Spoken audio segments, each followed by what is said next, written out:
Assalamualaikum warahmatullahi wabarakatuh.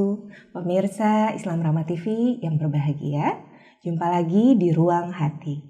Sebuah ruang yang membahas berbagai permasalahan terkait parenting, finansial, kesehatan, dan berbagai permasalahan terkini lainnya dari hati. Bersama saya, Rohila Farida. Pada episode kali ini, kita akan membahas sebuah topik yang tengah viral, yang tengah menjadi pembahasan hangat di kalangan netizen Indonesia. Sudah beberapa bulan terakhir, yaitu mengenai child free. Kita akan mengupasnya dengan seorang psikolog kesayangan kita, yang kali ini sudah hadir kembali di studio Islam Rahma TV. Assalamualaikum warahmatullahi wabarakatuh, Bu Muski. Waalaikumsalam warahmatullahi wabarakatuh. Gimana kabarnya? Alhamdulillah. Sehat-sehat ya, sehat dan bahagia semoga selalu. Amin. Bu Muski, ini sekarang sedang rame nih tentang child free. Iya, Sudah beberapa bulan terakhir ya. Mungkin kita bisa bahas sedikit dulu apa sih child free itu dan gimana kalau dari sisi ilmu psikologi memandang hal ini. Child free itu kan sebetulnya satu keputusan yang diambil oleh seseorang yang secara sadar akhirnya memutuskan untuk hidup tanpa memiliki anak, walaupun dari sisi biologis dia memiliki kemungkinan untuk bisa melahirkan ataupun membesarkan anak gitu ya. Jadi bukan tidak mampu tapi tidak mau, memutuskan untuk tidak mau. Oke. Ada juga istilah childless ya? Ya, kalau childless itu involuntary disebutnya. Jadi bukan atas dasar pilihan dia, tetapi keadaan yang membuat dia akhirnya tanpa anak gitu ya. Apakah karena aspek kesehatan fisiologis ataupun mungkin secara mental memang ada sesuatu yang menghambat dia untuk bisa mendidik atau membesarkan anak gitu ya. Di tengah-tengah itu ada postponer disebutnya. Oh, postponer apa tuh? Ya, saat ini childless gitu ya. Karena mungkin pertimbangan tertentu seperti misalnya mungkin masih dalam rangka pengobatan atau mungkin juga memang secara sadar ekonominya dia pikir mungkin baru siap 2-3 tahun lagi. Itulah postponer gitu ya. Jadi menunda dulu untuk punya anak sampai ada kesiapan untuk itu. Biasanya para pasangan-pasangan muda yang baru nikah gitu ya, mungkin usianya, mungkin kemampuan finansialnya jadi ditunda dulu. Oke. Mungkin kita lebih jauh sekarang bahas alasannya kenapa sih mereka sampai berpikir untuk memutuskan menjadi seorang child free by choice. Ada banyak hal sebetulnya kalau kita melihat alasan-alasan yang dikemukakan di masyarakat ataupun melalui penelitian, ya ada banyak hal seperti misalnya aspek misalnya ada yang ingin fokus kepada kehidupan dia bersama pasangannya. Di satu sisi dia mengatakan bahwa memang dia ingin fokus ke pasangan, tapi mungkin dia juga di sisi lain ada kesadaran bahwa dia tidak terlalu butuh untuk memiliki anak gitu ya. Jadi fokusnya adalah ke relationship dia berdua saja dengan pasangannya gitu ya. Ada juga yang mengatakan bahwa dunia ini populasinya sudah banyak, overpopulasi dengan kualitas dunia ini yang makin kesini makin menurun, ada polusi ya. Dengan demikian berpikir bahwa aduh kasihan anak saya gitu ya, kalau hidup di dalam dunia yang makin kesini makin rusak. Jadi pemikirannya lebih daripada melahirkan anak sendiri, lebih baik ya udah saya mengadopsi aja karena anak yatim piatu juga banyak gitu ya. Ada juga yang alasannya adalah pada aspek finansial gitu ya. Karena besar biaya untuk membesarkan seorang anak sekarang. Ada yang sudah menghitung-hitung ya, membesarkan anak. Kemarin sempat dengar juga sebelum anak mencapai usia 3 tahun harus mempersiapkan uang sebesar 100 juta gitu ya untuk membesarkan seorang anak. Itu baru sampai 3 tahun ya, belum nanti ketika dia makin besar. Jadi lebih ke arah finansial. Arah finansial. Terus ada juga yang memang ini dari penelitian di Rusia ya. Jadi fokusnya adalah kepada apa sih yang dirasakan oleh para perempuan ini yang menjadi respondennya. Nah, ditemukan bahwa memang ada apa ya, semacam kecemasan juga ya, kecemasan yang berkaitan dengan aspek finansial, kemandirian, dan juga ditemukan juga yang fokusnya adalah pada kapabilitas diri sendiri untuk membesarkan anak gitu ya. Ngerasa tidak mampu. Merasa tidak mampu. Jadi ada yang mengatakan bahwa saya ini perfeksionis gitu ya. Kalau perfeksionis itu kan kebayang ya, daripada nanti gagal mendingan enggak mulai gitu ya. Gitu. Ada juga yang merasakan tidak sabar. Ada juga yang memang membutuhkan kemandirian gitu ya. Kebebasan gitu ya. Jadi tidak mau terikat. Mereka lebih membutuhkan spontanitas. Jadi misalnya mau ada apa-apa, saya bisa spontan cepat ngambil keputusan. Misalnya pengen pergi kemana bisa langsung cus gitu ya. Kalau ada anak kan banyak banget tuh harus dipersiapkannya ya. Baiklah. Jadi kalau Mama dilihat tadi ada dari sisi psikologisnya, ada juga melihat situasi kondisi dunia gitu ya. Sebenarnya mereka kalau dilihat lebih rasional kalau gitu ya. Betul. Secara rasionalitas ya. Tapi kalau boleh lebih diperdalam tentang orang-orang yang secara mental tadi memutuskan akhirnya untuk menjadi child free. Apakah itu terkait dengan karakteristik diri sendiri atau mungkin ada berhubungan dengan pola asuh yang dia terima sebelumnya, maksudnya ketika kecil atau bagaimana? Dua-duanya mungkin ya. Jadi ketika seseorang ngambil keputusan untuk child free itu kan, atau keputusan apapun gitu ya, sebetulnya dia sudah melalui rangkaian pemikiran yang mungkin menurut dalam pandangan pengambil keputusan ini sudah berbagai aspek dipikirkan, dipertimbangkan gitu ya. Jadi tapi itu yang konsius yang dipertimbangkan. Tapi sebetulnya dalam perjalanan hidup seseorang pasti ada hal yang unconscious yang kemudian terekam dan akhirnya ketika dalam pengambilan keputusan atau dalam berperilaku secara umum itu kemudian masuk menjadi satu hal yang membuat dia condong ke arah tertentu perilakunya gitu ya. Jadi kita perlu aware juga. Kalau kayak gitu butuh dibantu atau butuh ada insight gitu atau gimana untuk merubah itu? Ya di situ pentingnya partner untuk berdiskusi ya sebetulnya. Jadi kita lihat kan tadi dari sebagian alasan-alasan itu tidak semuanya merujuk kepada sesuatu hal yang akibat traumatis gitu ya. Tapi bisa juga seseorang tidak mengalami faktor sisi traumatik dalam kehidupan di masa kecilnya terkait dengan pengasuhan, tapi bisa juga merupakan sesuatu hal yang dia melihat dari informasi yang ada selama ini, lihat perkembangan dunia, terus dia juga mengamati bagaimana kehidupan berkeluarga di keluarga lain gitu ya, sehingga kemudian muncullah suatu pemikiran. Kecemasan itu kan sebetulnya satu hal yang normal ya dalam kehidupan seseorang, karena manusia berpikir dan kemudian dia bisa melihat kemungkinan situasi yang mungkin bisa muncul di masa datang, maka dia kemudian merasakan adanya cemas. Cemas itu kan sebetulnya bagus ya. Jadi aware, jadi prepare gitu kan. Betul. Jadi dengan mengantisipasi adanya kemungkinan muncul situasi tertentu, dia bisa melakukan perencanaan. Tapi di satu sisi kecemasan yang tidak adaptif juga bisa muncul. Artinya yang tidak adaptif itu meskipun misalnya risikonya tuh masih moderate atau sesuatu yang mungkin diatasi, nah yang kurang adaptif ini lebih memilih untuk menghindar gitu ya. Tetap aja tidak mau menghadapi itu ya. Ya sih sebenarnya kalau memang lihat tadi dari alasan-alasannya sebenarnya lebih ke arah ketakutan gitu, kecemasan akan sesuatu hal yang belum terjadi.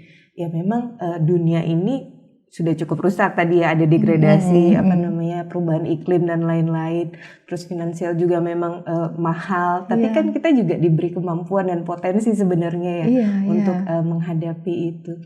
Tapi memang umum juga sih orang takut, khawatir ya kan. Betul. Tapi gimana biar takutnya itu bisa moderate tadi, bisa diatasi sebenarnya, punya kepercayaan diri untuk akhirnya oke, saya takut memang tapi saya hadapi, itu gimana? Nah, kalau dari sisi pendekatan agama ya, memang kita ini sebagai muslimah kan sebetulnya kita memiliki sosok yang maha ya, yang itu yang memang kalau kita memiliki keyakinan bahwa apapun tantangan yang kita hadapi ketika melalui kesulitan, kita berdoa maka akan ada yang pertolongan, ada yang hadir untuk membantu gitu ya. Kalau itu ada, maka sebetulnya itu sudah sedikit mengurangi kecemasan sebetulnya. Tapi kalau dilihat dari pendekatan yang kognitif, karena kita kan cemas itu sendiri kan hasil dari proses berpikir ya, membayangkan akan adanya ancaman, maka kemudian memikirkan, oh ada kemungkinan ini, kemungkinan ini, apakah saya siap nggak ya? Terus kemudian ada unsur di situ mungkin menilai kemampuan diri yang underestimate gitu, bisa jadi gitu. Betul. Nah disitulah pendekatan yang kognitif, kemudian itu memang harus ada partner yang untuk men-challenge pemikirannya dia. Ya, seperti misalnya saya tuh orangnya nggak sabar ya, gimana saya mau mendidik anak misalnya kayak gitu. Nah yang men-challenge ini bisa, oke, menurut kamu tidak sabar gitu ya, tapi pernah nggak ada situasi yang sulit di mana kemudian kamu menghadapi orang dan ternyata kamu kayaknya bisa sabar di situ. Oh iya ada. Oke, menurut kamu apakah kesabaran kamu yang di situasi itu bisa dipakai untuk menghadapi anak kamu suatu saat nanti misalnya kayak gitu ya. Hal-hal semacam itu. Jadi men-challenge pemikiran ini memang perlu partner yang bisa melontarkan pertanyaan-pertanyaan yang kritis sehingga kemudian mempunyai insight, oh iya sebetulnya saya nggak tidak mampu itu gitu ya. Saya juga bisa sabar juga kok, saya gitu bisa ya sabar juga akhirnya. kayak misalnya gitu. Jadi butuh seseorang juga untuk membukakan pemikiran bahwa ada loh solusi-solusi lain dari yang tadi kita pikirkan terkait kecemasan kita, ketakutan kita ya. Menarik. Memang ngobrolin tentang child free ini kan jatuhnya di alam pemikiran masing-masing gitu ya.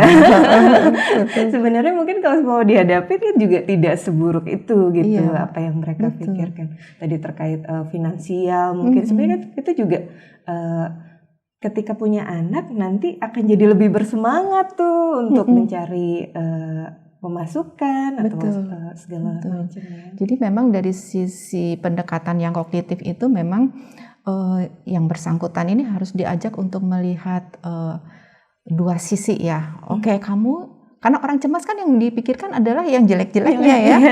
Karena fokusnya ke sana. Tapi dengan ada orang yang bisa men-challenge pemikirannya, dia mungkin akan lebih terbuka untuk melihat benefit apa yang akan dia peroleh gitu ya. Kalau dia memiliki anak. Kita ini kan manusia yang memang secara naluri memiliki dorongan untuk menyayangi, mencintai ya. Dan kalau itu tersalurkan, apalagi dengan anak yang memiliki hubungan yang begitu dekat ya, terbayang efek positifnya ketika mencurahkan kasih sayang itu terhadap kesehatan mental ya, luar biasa itu. Ini ketika kita punya anak kan memang seperti apa ya, dipantik gitu. Iya betul ya. Jadi keluar gitu, jadi lebih berusaha sabar. Tadi kalau emang orang nggak sabar, ketika ngelihat wajah mungil itu kayaknya nggak mungkin juga kalau semua kita jadinya marah-marah atau gimana. Jadi lebih lembut gitu ya. Betul. Nah itu ya, tadi itu mau ngomong apa ya, saya lupa. Jadi itu ya, seperti dipantik tuh itu betul. Jadi artinya gini, ketika orang memutuskan untuk tidak memiliki anak, dan orang yang memang terjun memiliki anak gitu ya, ada sebetulnya saya melihat ada perbedaan gitu ya. Artinya gini, memiliki keturunan, membesarkan anak sama seperti pernikahan. Itu adalah satu wadah yang memberikan stimulus untuk pengembangan diri secara cepat. Gitu ya. Baiklah. Karena ketika masuk ke situ kita terus ditantang untuk beradaptasi dan menjadi orang yang lebih baik dari hari ke hari. Mungkin dari jam ke jam atau menit ke menit ya. Setiap ada kejadian interaksi, terus kita harus langsung introspeksi supaya tidak terulang lagi gitu. Jadi ada satu benefit di mana percepatan self growth itu ya, pengembangan dirinya menjadi lebih cepat dibandingkan orang yang memutuskan memilih untuk tidak memiliki anak atau tidak menghadapi tantangan apapun gitu ya. Benar-benar di challenge karena harus di depan mata, harus dihadapi gitu ya. Nggak bisa mundur. Di pause dulu nggak bisa ya. Tetap harus dihadapi. Dan itu yang bikin kita jadi maju sebenarnya. Tadi ya bertumbuh itu ya. Ya itu kecemasannya harus diatasi bahwa itu memang bagus untuk saya ya, oke saya maju gitu ya. Tapi memang orang kan beda-beda ya. Kita tidak memaksakan orang untuk terjun untuk menghadapi itu. Segala perkembangan itu memang sesuai dengan kemampuan masing-masing ya. Banyak orang mengaitkan memiliki anak itu dengan kebermaknaan hidup. Ya kan, jadi ketika punya anak hidup lebih bermakna gitu. Karena kita juga bisa selain eksplor diri gitu tadi jadi lebih baik, itu juga membentuk anak, membentuk keturunan untuk menjadi keturunan yang lebih baik dari diri kita misalnya. Iya, berbicara mengenai makna hidup kan memang setiap orang memiliki pandangan sendiri-sendiri. Fokusnya beda-beda ya. Ada yang saya merasa menjadi manusia yang utuh, saya menjadi orang yang bermakna itu kalau misalnya saya bisa mencapai satu karir, pencapaian tertentu di pekerjaan, atau ada juga yang fokusnya ke kebendaan kalau saya berhasil memiliki apa gitu ya. Atau yang tadi yang ingin fokus berdua aja dengan suami, tidak butuh anak, bisa jadi fokusnya adalah pleasure, kesenangan. Bisa pleasure, bisa juga mungkin fokusnya ke relationship dengan suami, fokusnya di situ aja gitu ya. Nah, satu hal yang perlu atau mungkin baik untuk kita perhatikan ya, tokoh yang banyak mengolah mengenai kebermaknaan hidup atau life meaning itu Viktor Frankl itu memang menyoroti bahwa makna hidup yang penuh fulfillment itu adalah ketika seseorang memang sudah transcend itu go beyond atau melampaui fokus kita yang tadinya ke diri sendiri, jadi sudah ke depan gitu, ke depan keluar maksud saya. Jadi tidak berarah ke apa yang kita butuhkan, tetapi sudah dikaitkan dengan keberadaan orang lain, mengasihi, menyayangi, mencintai, membantu, dan beyond ourselves itu bisa juga Tuhan gitu. Dan itu memang spiritualitas, kerohanian. Ketika kita makna hidup kita memang dikaitkan dengan sosok di luar kita itu memang akhirnya menjadi lebih maknanya lebih penuh gitu ya. Apalagi kalau dikaitkan dengan Tuhan ya gitu. Masya Allah ya. Ini sebenarnya kan pandangan-pandangan agama gitu. Itu juga kemudian memberikan insight kan untuk mengurangi ketakutan, kecemasan gitu ya. Kan banyak sekali ayat-ayat kalau selama di Al-Quran atau di ajaran agama, jangan takut, jangan khawatir gitu kan. Hal-hal gitu ya. Sebenarnya itu berpengaruh cukup besar nggak sih sama keputusan tadi? Akhirnya saya bisa kok melewati ini, ketakutan ini, hal kayak gitu. Tentu ya. Penelitian mengenai resilience itu memang banyak menunjukkan bahwa orang-orang yang memiliki di dalam benaknya itu ada sosok yang memang suatu saat akan membantu, yaitu adalah Tuhan gitu ya. itu terlihat dia lebih tangguh. Kenapa? Karena dia memiliki harapan. Gitu. Betul. Jadi kecemasan juga akan bisa menurun kalau di dalam pemikirannya adalah ketika saya berdoa memang ada dikabulkan gitu. Ada yang mendengar dan insya Allah dikabulkan. Tapi memang tidak semua orang bisa relate atau terkoneksi ke gagasan itu ya. Kalau kamu yakin dengan Tuhan, engkau bisa lebih nyaman karena kamu bantu. Kalau dia tidak punya pengalaman dengan kejadian itu, akan lebih sulit untuk meyakini bahwa itu adalah suatu hal yang benar adanya gitu ya. Makanya kita perlu mancing. Misalnya pernah nggak ada situasi di mana ketika kamu butuh sesuatu tiba-tiba ada gitu ya. Menurut kamu itu kebetulan atau gimana gitu ya gitu.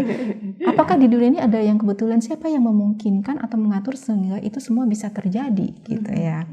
Jadi pelan-pelan harus dibangkitkan. Bahkan dari hal-hal yang kecil kayak misalnya lagi butuh tempat parkir tiba-tiba ada. Padahal itu pasar lagi penuh misalnya. Itu kebetulan apa kuasa Tuhan misalnya gitu ya. Ada yang mengatur rezekinya di situ, hal seperti itu. Oke. Ini menarik nih, dari child free terus kita jadi membahas banyak hal gitu. Karena tadi keputusan untuk memiliki atau tidak memiliki kan sebenarnya juga pilihan ya. Betul. Tidak ada paksaan. Bahkan di agama juga kan tidak ada paksaan dalam agama gitu. Betul. Dalam kehidupan ya, apapun yang kita pilih kan sebenarnya juga kita sendiri yang akan merasakan akibatnya. Betul. Konsekuensinya ya dari itu. Iya, betul. Artinya agama itu tidak ada paksaan, tapi kemudian kita juga dipaparkan kepada hal-hal apa yang baik untuk kita lakukan. Itu juga pilihan mau diambil atau enggak. Tetapi bagi yang melaksanakannya ada keindahan di belakangnya, ada ganjarannya. Itu kan luar biasa ya. Betul. Terserah bagi kita apakah kita mau mengambil peluang itu sebetulnya. Mungkin juga mereka nggak ngerasa butuh. Tadi ada juga disebutkan ya, tidak merasa butuh untuk punya anak. Ketika nggak punya anak pun mereka merasa penuh gitu ya, atau ada capaian-capaian lain yang mereka bisa raih gitu.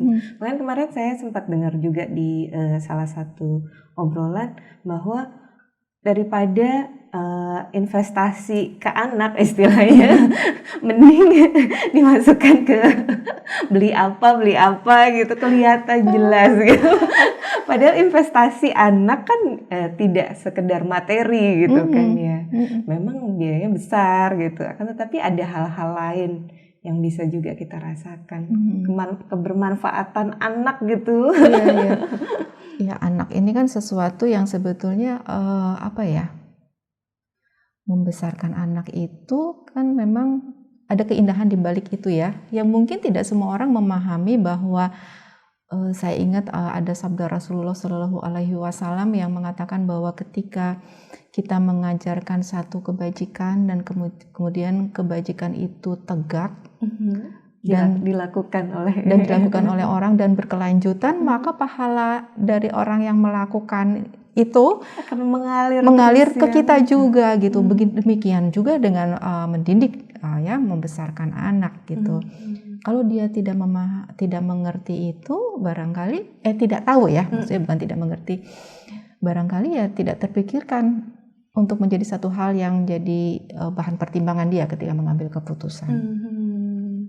Berarti memang penting untuk memberikan insight itu ya, bahwa ada keindahan lain gitu. Kalau semua kita lihat dari sisi agama, berarti ada loh ganjarannya. Kalau kita mendidik tadi jadi amal jariahnya kita gitu. Bukan hanya doa anak solehnya, tapi dari awal sekali apa yang kita ajarkan sama mereka lakukan itu kita dapat ganjarannya. Jadi kayak dapat ladang amal gitu dari apa yang kita lakukan. Betul. Baiklah. Sepertinya cukup untuk pembahasannya. Mungkin ada kesimpulan yang ingin disampaikan?